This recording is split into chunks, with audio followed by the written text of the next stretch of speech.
Ok, on démarre. Bon, pour information, j'enregistre cette intervention parce que comme vous le savez, il y en a beaucoup qui voulaient venir aujourd'hui. Ils ne sont pas venus, peut-être à cause de la pluie.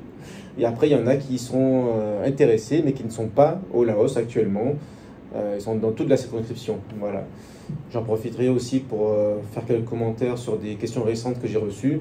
Là encore, il y a 5-10 minutes, j'ai reçu un message d'un monsieur qui me pose des questions. Pourquoi j'ai telle position alors que je suis issu d'immigration? C'est pas normal. Et ce monsieur est au Vietnam, donc je vais lui répondre aussi. Voilà, parce que je pars au Vietnam demain. Voilà. Bonjour à tous, vous êtes très nombreux aujourd'hui.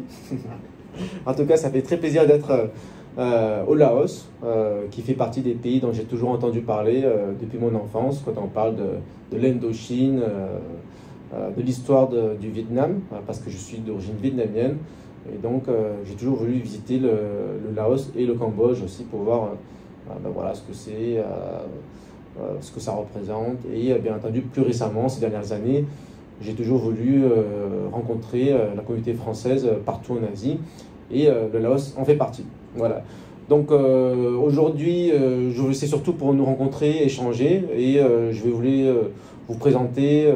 Voilà, je vais dire un peu la même chose que ce que j'ai dit en Thaïlande. Je vais me présenter et je voudrais aussi en savoir plus sur vous, vos parcours, ce que vous avez fait ici, ce qui vous a amené au Laos. Pourquoi le Laos et pas d'autres pays comme la Thaïlande et tout le reste. Et bien entendu, j'aimerais en savoir plus sur vos préoccupations, voilà, ce que vous attendez de vos élus, de vos représentants, dans quelle situation est notre démocratie, et bien surtout, dans quelle situation est notre pays, notre patrie, que j'aime. Voilà. Donc voilà, comme je disais, je suis d'origine vietnamienne, mes deux parents sont nés au Vietnam, et je suis né à Marseille. Donc, je me considère marseillais, français bien entendu avant tout, mais voilà, j'ai une identité marseillaise aussi, et je pense que tout ce melting pot, je pense, dans lequel j'ai grandi, ça a beaucoup influencé mes opinions politiques. Voilà, parce que je suis dans une ville où il y a beaucoup d'immigration. Je suis issu de l'immigration, je ne suis pas moi-même immigré parce que je suis né en France, à Marseille, mais mes parents sont issus de l'immigration, et j'ai grandi en faisant le maximum pour m'intégrer, pour m'assimiler. Et mes parents m'ont inculqué depuis tout petit l'amour de la France, les valeurs de la République et tout ce qui va avec. Voilà, donc, par exemple, quand j'étais petit, il m'expliquait qu'il fallait absolument aller voter, parce que si on n'allait pas voter, ben, ils allaient nous renvoyer au Vietnam. Voilà, donc c'est des petites anecdotes comme ça qui montrent que, bien entendu, ce qu'ils disaient, c'était faux, ils n'allaient pas nous renvoyer au Vietnam, mais ils étaient absolument, ils faisaient le plus d'efforts possible pour s'intégrer et pour qu'on soit des citoyens français et modèles. Et j'ai toujours gardé, je pense, cette passion de la France. Et moi-même, voilà, donc moi, ils m'ont donné des prénoms français, moi, mes soeurs aussi. J'ai appelé mes enfants François et Louis. Il n'y a pas eu de loi pour ça, il n'y a personne qui m'a forcé pour ça. J'en ai eu envie. Et voilà, pour moi, la France est ma patrie. Je suis un expatrié. Voilà, donc je vais en parler aussi. Je pense que nous sommes tous des expatriés, comme le nom l'indique, nous sommes en dehors de notre patrie. Nous sommes des expatriés. Et ici, au Laos, en Asie, moi à Hong Kong, c'est une certaine signification. Quelle est notre relation avec la France? Qu'est-ce qu'on attend de notre pays? Et bien entendu, cette campagne est en particulier intéressante parce que tout le monde ne nous comprend pas, tout simplement. Déjà en France, les gens ne comprennent pas notre mouvement. Donc c'est notre mission d'expliquer, parce que tout est question d'explication. On peut avoir raison, mais si on ne sait pas l'expliquer, et si les gens ne le comprennent pas, ça ne sert pas à grand chose. Et donc je pense que c'est le challenge, c'est notre défi, pour être un peu plus pour parler français, surtout qu'on est à l'Institut français ici, que je remercie de nous accueillir. Donc il y a beaucoup d'enjeux. Voilà, on va parler de tout ça. Bon, en tout cas, je remercie déjà Alain d'avoir organisé cela. Donc, je suis très heureux d'être ici à l'Institut français, ce qui change des restaurants, des salles d'hôtel où j'ai l'habitude ces derniers jours de faire mes rencontres. Donc voilà, ça a une certaine signification, d'autant plus que moi-même, j'espère que mon épouse hongkongaise pourra apprendre le français dans ce genre d'institut. Donc ça peut être l'Institut français, ça peut être l'Alliance française, ça peut être... Voilà, bon, comme en tout cas, tout cela contribue au rayonnement de la France à l'étranger. Voilà. En tout cas, pour mon histoire, voilà, je suis né, j'ai grandi à Marseille et j'ai vu l'immigration en France et comment on pouvait s'intégrer, comment voilà, les problèmes que cela pourrait causer. Donc l'immigration n'est pas une source de problème en soi, mais il faut que l'immigration s'accompagne d'une volonté de s'assimiler. Et ça, je l'ai toujours pensé. Et je pense qu'Éric Zemmour, ces derniers mois, n'a fait que formaliser ce que moi-même et beaucoup d'Asiatiques en France pensent depuis longtemps. Voilà. Donc pour répondre à ce monsieur, j'ai reçu un message aujourd'hui d'un monsieur qui est au Vietnam parce qu'il a vu mes communications. Malheureusement, j'ai fait tout un petit peu last minute. Hein. J'ai communiqué sur mon arrivée au Vietnam demain et donc ce monsieur m'interpelle en me disant « mais je ne comprends pas votre positionnement. Vous êtes vous-même issu de l'immigration, vous habitez en Asie, en plus de ça vous êtes immigré en Asie et vous n'aimez pas les immigrés. » Il dit déjà beaucoup de choses fausses, hein, bien entendu. Tous ceux qui sont nos détracteurs, ils ne comprennent pas, donc il existe des choses fausses. Et donc je vais essayer d'éclaircir cela. Avec peut-être votre aide, vous allez apporter quelques éléments complémentaires. Voilà, je suis déçu, j'ai été choqué, bon je suis moins, mais je suis déçu de l'incompréhension dont nous faisons l'objet. Voilà. À Hong Kong, voilà, pour finir ma présentation, je suis aussi conseiller des Français de l'étranger, je suis élu local à Hong Kong. J'ai beaucoup de responsabilités associatives, président de l'UEFE pendant plus de 5 ans, et je pense que la plupart des Français à Hong Kong m'ont vu comme quelqu'un de, on va dire, bien pensant, apolitique, voilà, le petit jeune qui passe bien et qui est pas trop politique, il est ni de gauche ni de droite, il est sympa, il est cool. Et donc, on dirait que en fait, c'est un crime d'avoir des opinions politiques, ou de s'engager politiquement.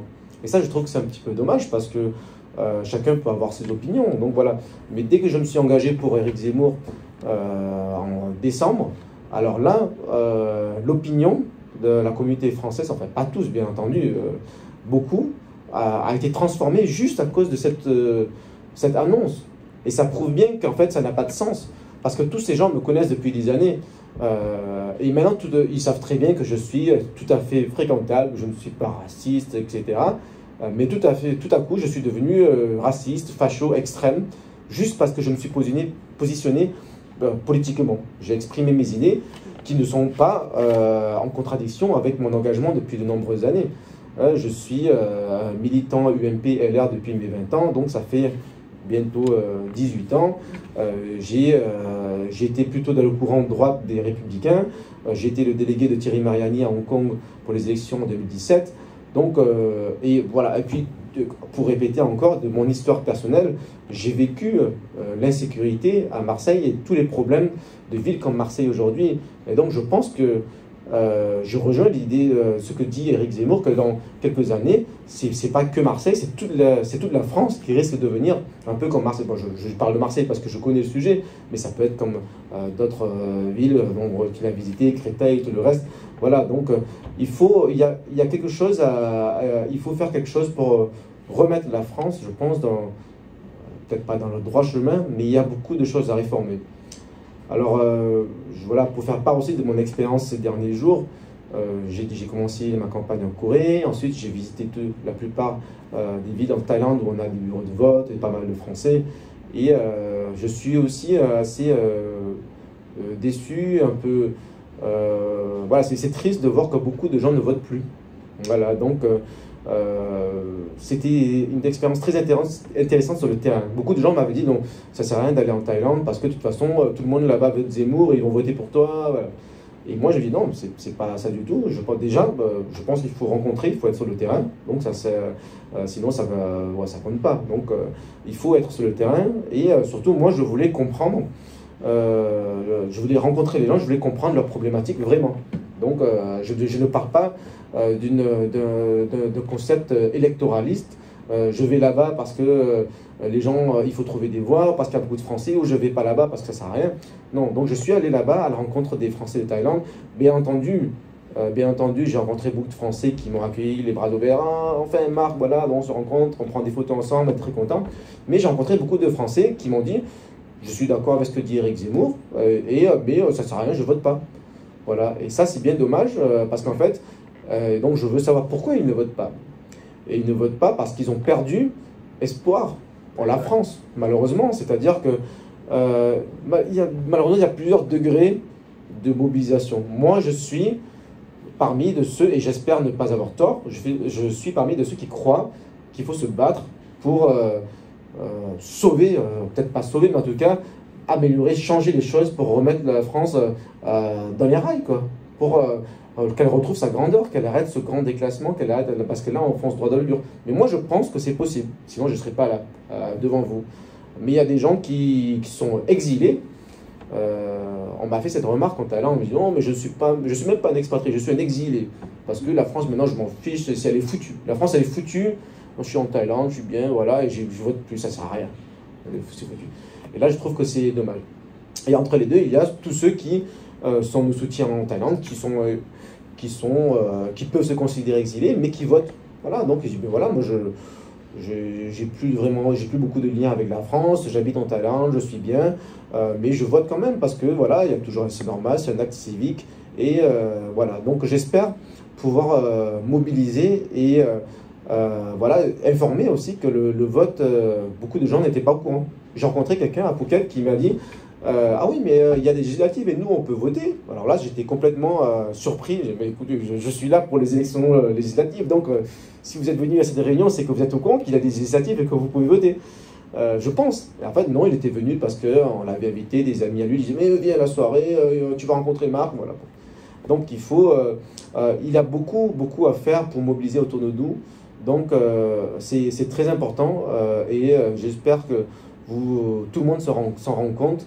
On ne se rend pas compte souvent du pouvoir qu'on a d'avoir des voix une après l'autre, après l'autre, après l'autre. Autour de nous, moi-même, j'ai pas mal d'amis qui n'avaient pas voté au présidentiel parce qu'ils n'étaient pas inscrits. Et après, ils n'ont pas fait procuration, etc. Ça, c'est dommage. C'est des voix perdues pour la France. Plus que pour la droite, c'est des voix perdues pour la France. C'est dommage.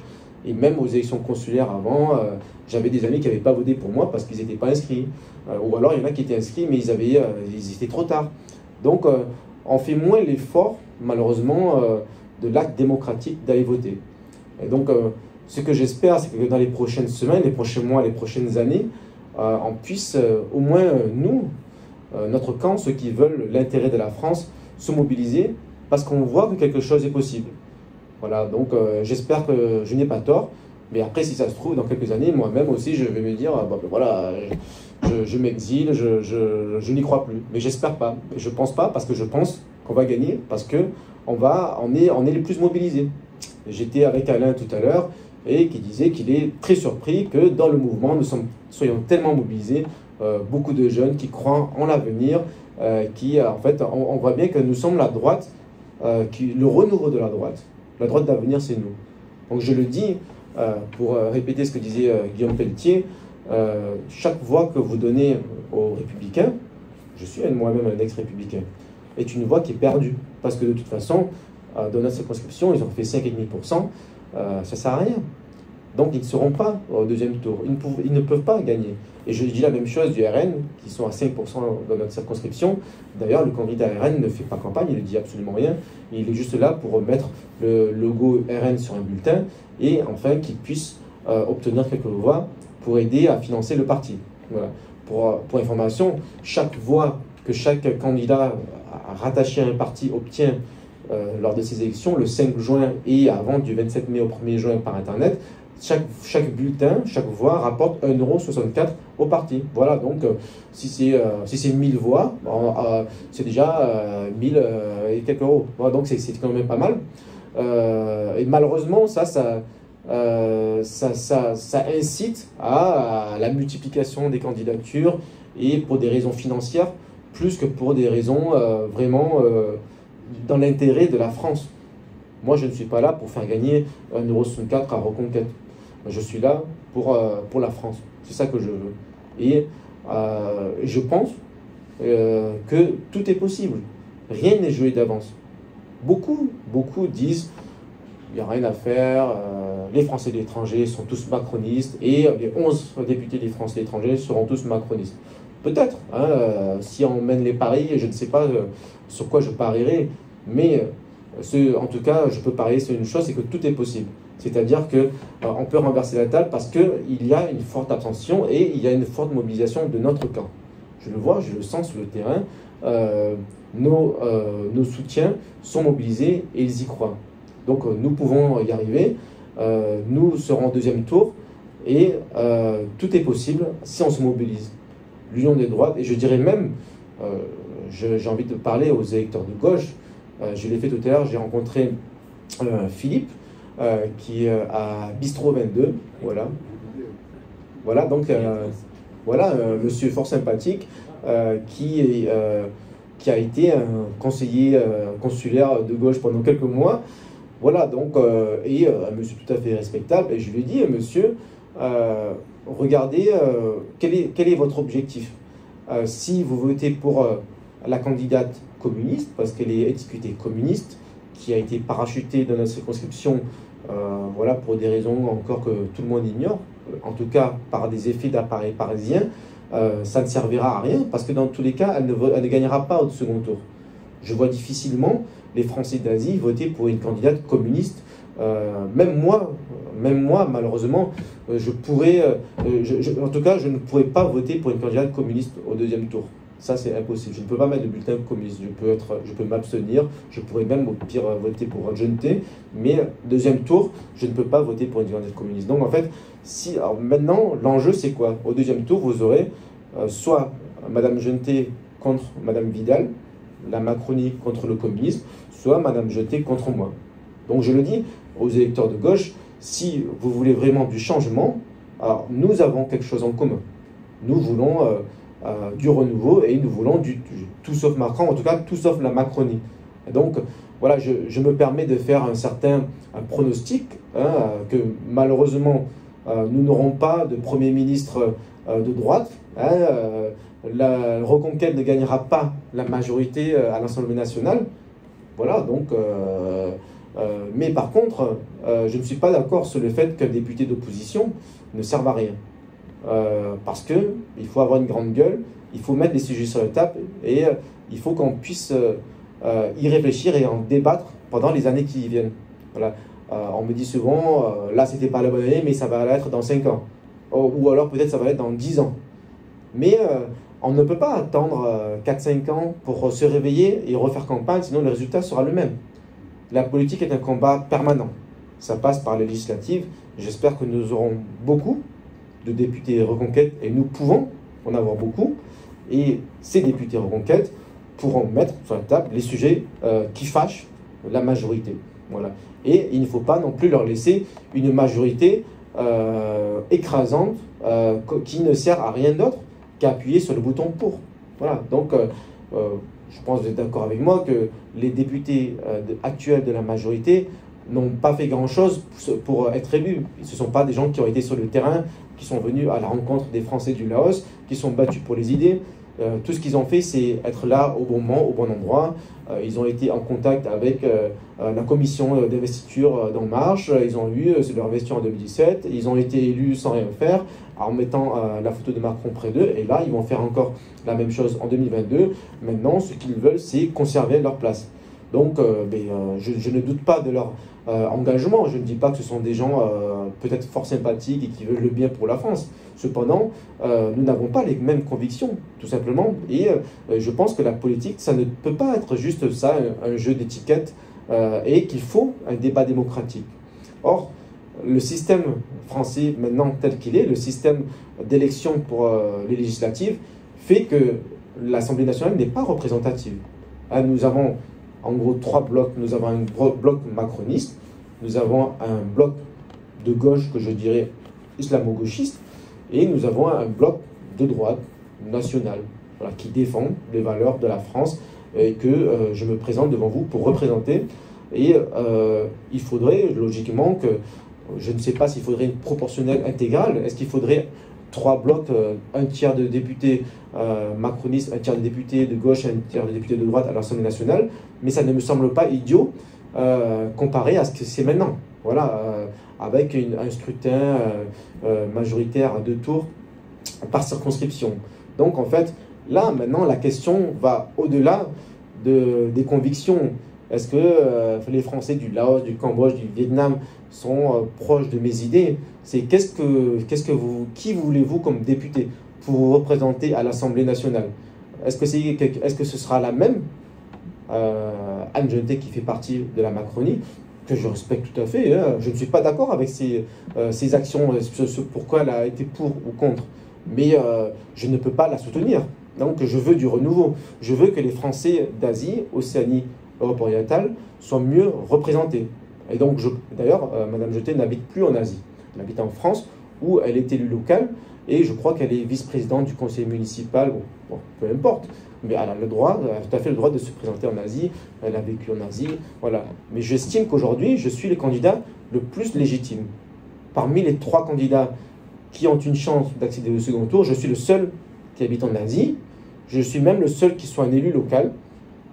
Madame Genetet est élue en France, Madame Vidal n'est pas élue du tout, c'est une journaliste de l'Humanité, et je suis élu à Hong Kong.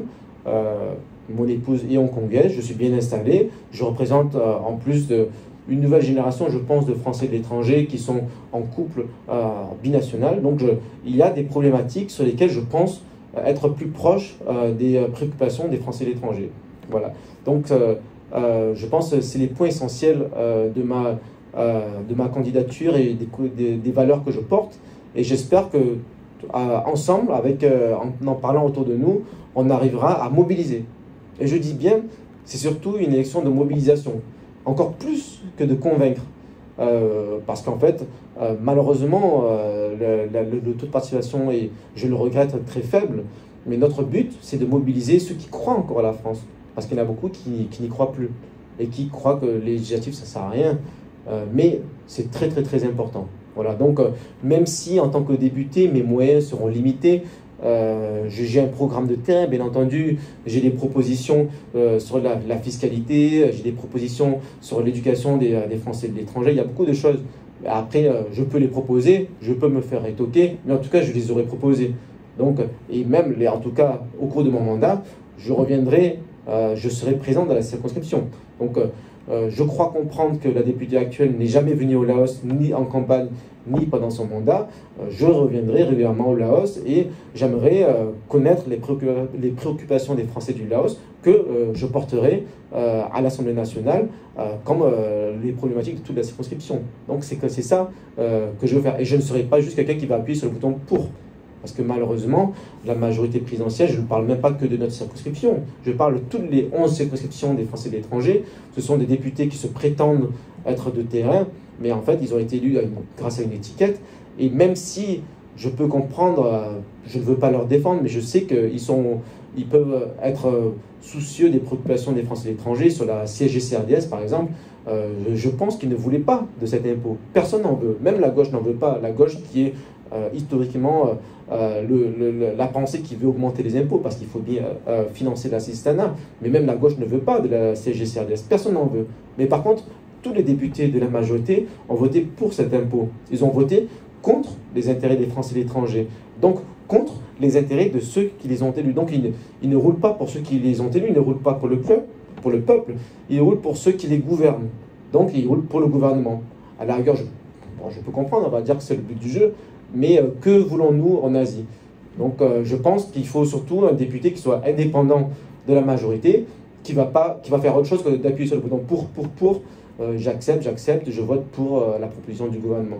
Il faut un député qui aura en quelque sorte une grande gueule, ou en tout cas qui va Il va mettre sur la table, écoutez, telle et telle proposition, je pense qu'elle est, elle est bonne pour la France avant tout, en tant que député de la nation, mais aussi et surtout pour les Français de l'étranger, et en particulier les Français de notre circonscription.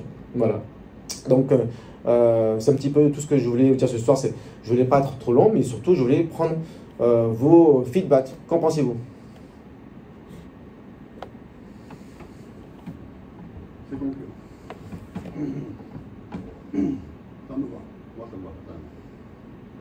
C'est courageux, c'est bien. Mais il y a beaucoup de travail. Il y a beaucoup de travail. Et donc, si on est là, justement, on se mobilise, on va essayer de... Je suis à fond dans les idées. Et est-ce que vous y croyez? C'est-à-dire, par rapport aux idées, mais est-ce que vous croyez qu'on peut encore remettre la France dans les rails? Non. J'ai un peu été déçu. Si on tape fort, oui. Non. Il faut taper. Le mot qui... Il faut arrêter de faire de la... comment dire... Il y a beaucoup de trop motivation. de concessions. On est trop gentils. Il faut des gens qui ne méritent pas d'être... bon, c'est compliqué. Ouais. Le plus important, est-ce que... Sherlock, est-ce que vous croyez à ce que vous faites? Est-ce que vous êtes convaincu? Si c'est le cas, puisque vous êtes là. Non. Ça suffit. Vous nous représentez, enfin vous représentez mon idée, ça me plaît, et on n'a plus de chose à faire, c'est de vous aider, de vous épauler. Voilà. On n'est pas là pour rigoler, on est là pour justement suivre la voie qu'on a choisie. Donc la France, elle est encore sur les rails. J'ai peur, c'est quoi? Elle va dérailler. Voilà. Donc votre devoir, votre travail à venir, c'est de la maintenir sur les rails. Elle n'a pas encore déraillé. Moi, je suis fier. Il a déraillé quand même. C'est calme. Je pense que c'est pas blanc ou noir, elle est ni sur les rails ou déraillée, elle est en train de dérailler. Ben oui, et après, elle est en train de dérailler jusqu'à un moment où il n'y aura plus de point de non-retour. Et effectivement, je suis là parce que j'y crois et je pense que c'est encore possible. La différence entre vous qui êtes asiatique à la base et les autres, parce que asiatique, nous, la France, c'est un pays, comment dire, à confession catholique, voilà, donc on n'embête personne. Par contre, les musulmans, parce que moi je suis voilà, eux, ils imposent leurs règles, leur charia, voilà. Les asiatiques, on ne les entend pas, ils ne nous embêtent pas, au contraire, ils progressent, ils font les choses bien. Donc, je ne veux pas que les... je ne veux pas la charia chez moi, en France. Je veux mettre toutes mes billes, je donnerai tout ce que j'ai. Si je trouve une personne, voilà, comme le président Zemmour, il se bat pour garder la France telle que j'ai connue. Je ne veux pas que ça change. Aller changer les horaires de piscine, mettre ça, je ne veux pas. Non, voilà, il faut... là où on va, il faut respecter les règles locales. Oui, voilà. Donc le problème en soi, donc c'est pas les musulmans. D'ailleurs, il y a des musulmans, beaucoup de musulmans nazis qui sont tout à fait respectables et qui j'en connais beaucoup à Hong Kong et il y en a même en France qui voilà. Il y a le problème, c'est l'islam en soi qui est ou je dirais plutôt l'islamisme, je préfère dire ça, qui est une doctrine qui est aussi politique. Alors que le christianisme, le bouddhisme, etc., c'est purement des religions. On y croit, on n'y croit pas. Mais l'islam en soi, dans son essence, elle est politique, elle a des revendications, elle a une vision de la société. Alors maintenant, il y a, bon là je vous parle de mon avis personnel, hein, chez les musulmans, je sais que la plupart, parce que j'ai beaucoup d'amis musulmans, ils ne sont pas dans l'extrême de l'islam tel qu'elle est. Mais moi, je dirais qu'en fait, ils ne représentent pas l'islam tel qu'il est écrit dans les livres. En vérité, les musulmans que je connais aujourd'hui, c'est eux qui sont des musulmans modérés. Et je suis désolé de dire, c'est pas vraiment le vrai islam, parce que le vrai islam, du coup, c'est celui qui suit la doctrine islamique et qui veut imposer sa loi là où il s'implante. Donc, de ce point de vue, quand Éric Zemmour disait islam et islamisme, c'est la même chose, je pense qu'il y a du vrai. Mais voilà, le problème, c'est que il faut... on ne peut pas imposer ce qu'on veut partout où on va. Moi j'habite à Hong Kong, voilà, certaines choses se passent d'une certaine manière, je l'accepte, je ne reste pas à Hong Kong. Voilà, donc je suis très heureux de retrouver certains French touch, voilà, d'être dans des restaurants français de temps en temps, de faire des soirées, de créer l'entraide entre Français, ça c'est très important, mais ça n'a rien à voir avec le fait d'imposer un art de vivre français là où on est. On ne l'impose pas, on peut le cultiver, on peut en promouvoir, mais tout à fait dans les règles des pays dans lesquels nous sommes. Et je ne demande que la même chose en France. Voilà. Quand je suis à Hong Kong, je ne vais pas brûler des voitures et dire nique la Chine, etc. Je sais que je vais avoir des problèmes. Et les jours là, je pense que c'est pareil. Donc voilà, il faut être contre le laxisme qui prédomine en France, et aussi le fait qu'en fait, on laisse beaucoup de gens ne pas respecter la République. C'était la dernière occasion. Hein. Il n'est pas passé Zemmour. On va se faire bananer. D'ailleurs, on s'est déjà fait bananer. Moi, je dis, c'était l'occasion. Le peuple n'a pas compris. C'est pour ça, cher Marc, vous avez du pain sur la planche. Mais alors, un sacré pain. J'en suis conscient. Moi-même, je commence à être usé, fatigué depuis 20 ans de ce qui se passe en France. En tant que fonctionnaire, en plus, qui représente l'ordre public, j'ai vécu des trucs, je vois, et c'est n'importe quoi. Donc, l'islam modéré, je n'y crois pas. À 100%, je n'y crois pas. Moi, j'avais l'espoir à Zemmour, mais... Moi, je n'y crois pas. C'est sourd. C'est le Français lui-même qui m'a déçu. Le Français lui-même qui me déçoit. Voilà. Oui, mais à ce sujet, il y a des... Je suis assez déçu du manque de patriotisme de beaucoup de Français en général. Quand on les compare à des Américains, par exemple, où les Américains ont souvent leur drapeau américain et qu'ils mettent de partout. Moi, je suis un combattant de MMA. Dans mes compétitions, j'adorais apporter mon drapeau français, et quand je gagnais, je mettais le drapeau français. Je me disais, voilà, ça m'aide. Surtout que voilà, quand je combats en Asie, les gens ne savent pas forcément d'où je viens. Ils croient, est-ce que je suis chinois, je suis vietnamien, je suis quoi, thaïlandais, voilà. Et donc quand ils voient le drapeau français, ils se posent des questions. Et donc ils apprennent un petit peu, ah mais en fait en France ils sont pas tous pareils, voilà. Et il y a des Français d'origine asiatique qui sont fiers d'être français et qui habitent en Asie. Voilà, donc ce sont des anecdotes qui me plaisent. Mais voilà, je suis fier d'être français, et je regrette que beaucoup de Français qu'on appelle, on va dire, de souche, ont perdu cette passion, cet amour de la France. Et souvent, malheureusement, les plus patriotes, ce sont ceux qui, peut-être pas eux-mêmes comme moi, mais leur famille, ont fait le maximum pour s'intégrer, parce qu'ils ont vu la valeur de l'accueil, de la générosité française, du système français, et qui sont devenus français de leur tête encore plus que certains Français. Et c'est encore vrai, je pense encore plus, les expatriés aussi. Donc on pourrait croire que les expatriés, ils ont quitté la France parce qu'ils n'aiment plus la France et cela, il y a de ça, mais parfois les expatriés, ils aiment encore plus la France parce qu'ils en sont loin, il y a des choses qui leur manquent, et souvent ils sont expatriés pour des bonnes raisons. Comme je disais tout à l'heure, certains se sentent exilés. Ils sont exilés parce qu'ils ne reconnaissent plus la France telle qu'elle est, et donc en fait ils se sentent mieux à l'étranger, où ils peuvent retrouver d'autres Français, comme je l'ai vu, comme je le vois ici, comme je l'ai vu à Pattaya, à Phuket, etc., où en fait ils vivent une vie tout à fait bien, comme dans le sud de la France, mais sans les problèmes, sans l'insécurité, sans aller dans un métro et en se faisant racketter, agresser, etc.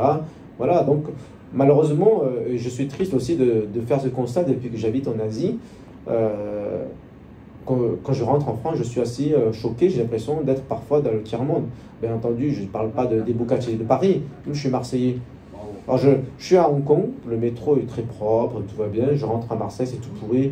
On n'est pas capable... Déjà, rien qu'à l'aéroport, je vais à l'aéroport Charles de Gaulle, je ne dis pas qu'il est tout pourri, mais il est bien en dessous des standards qu'on a en Asie. Mais c'est pas le Gaulois, excuse-moi, c'est pas le Gaulois qui fait ça. C'est cette génération il faut, malheureusement, il y a un vrai grand déclassement. Vous voyez, quand j'étais petit, dans ma tête, et donc je pense que c'était une réalité, beaucoup d'Asiatiques gagnaient de l'argent en France, et aller prendre des vacances en Asie. Voilà, mes parents, par exemple, ils gagnaient de l'argent en France et on allait prendre des vacances au Vietnam. Et quand on arrive au Vietnam, oh, mais en fait, c'est bien, mais il y a tout qui est moins cher. La vie est moins chère. Voilà, et en tout cas, l'Asie, c'était le continent du tiers-monde, moins développé, et la France était le pays développé. On gagne de l'argent en France, on dépense de l'argent en Asie, la vie est belle. Maintenant, j'ai l'impression que ça a changé.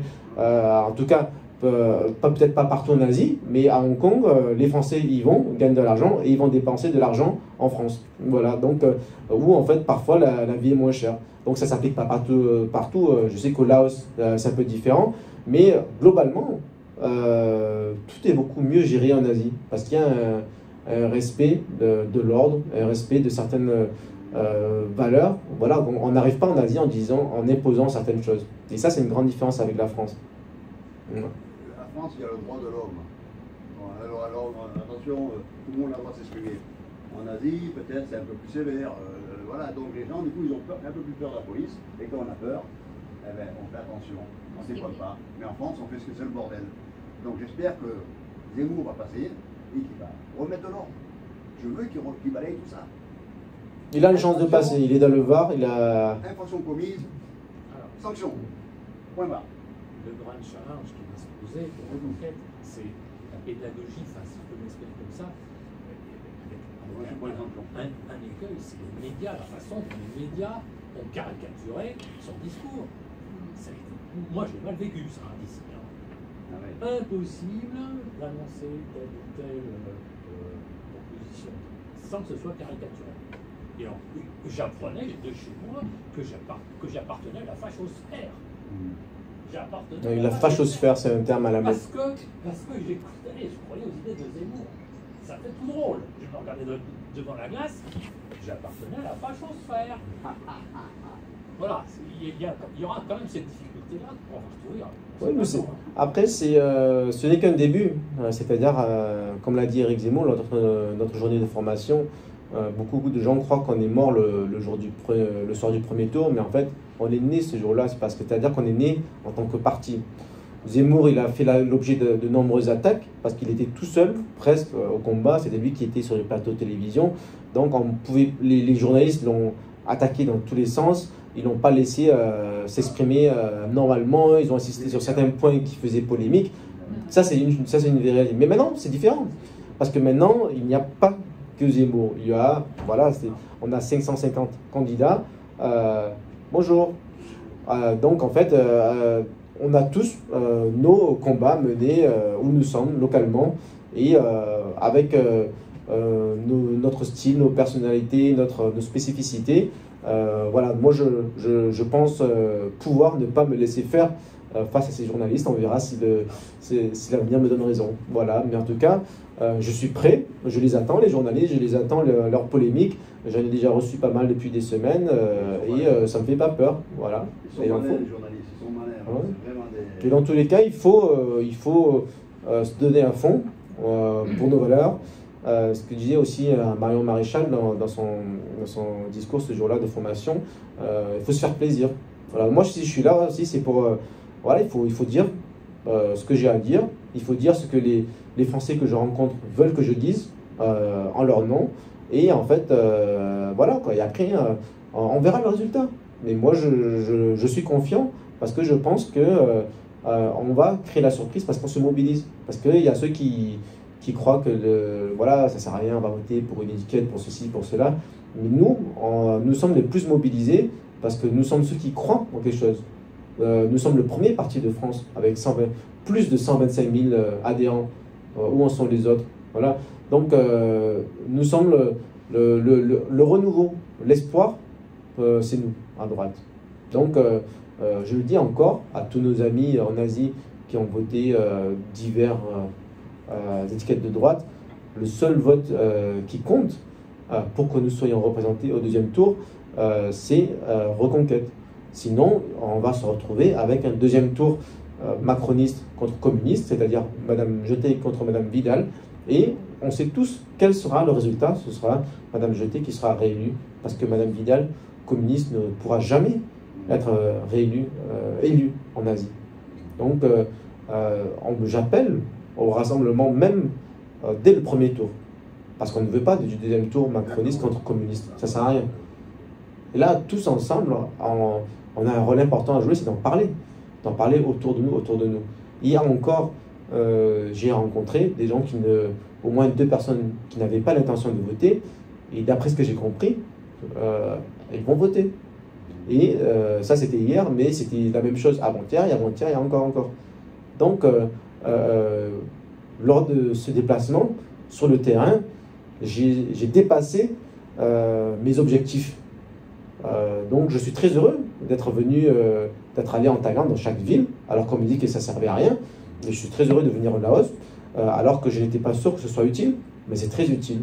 Donc quand je rencontre des gens comme vous, c'est ça qui me donne aussi l'énergie de poursuivre, de prendre un avion tous les matins, de faire des réunions le soir, de rentrer tard, de répondre à tous les messages. Là encore, je dois organiser mon départ pour le Vietnam demain, mais je ne ferai pas ça si sur le terrain je n'avais pas cette énergie, parce qu'elle vient de tous ceux que je rencontre aussi. C'est pas juste moi qui décide de tout abandonner du jour au lendemain, de faire un truc bénévole qui me rapporte rien et qui prend des billets d'avion, qui se fatigue. Voilà. Si je le fais, c'est parce que je sens que c'est utile pour la France et parce que j'y crois.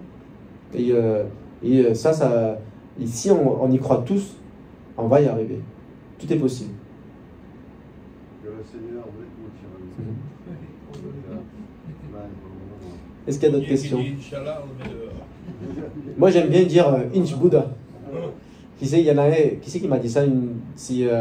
Quelqu'un, d'ailleurs, j'espère que je vais le revoir, c'est Soyasne au Cambodge. Une fois, il m'a dit Inch Buddha. Ça m'a fait rire. De temps en temps, je le redis. Voilà. En tout cas, là, il est 17h. On a un dîner à 18h, je crois. C'est ça? Voilà, si tôt. Enfin, à partir. C'est pas le dîner qui est à 18h. Le dîner sera à 19h. De 18 à 19h, les gens arrivent, on boit un coup, on discute. Voilà, l'événement commence à 18h. Donc, ceux qui sont disponibles, rejoignez-nous. C'est une réunion publique, c'est un événement. Voilà. Et on peut poursuivre la soirée et en parler un peu plus. Moi, ça m'intéresse de connaître les parcours de chacun. Pourquoi vous êtes au Laos, voilà, comme vous voyez la France et tout le reste. Et on a toute la soirée pour en parler. Voilà. D'autres questions? Voilà. Donc en faisant ça, pour information, j'ai enregistré ce que je raconte. Ça me sert d'entraînement aussi, et donc je vais le diffuser si ça ne vous dérange pas. Ok. Merci à tous.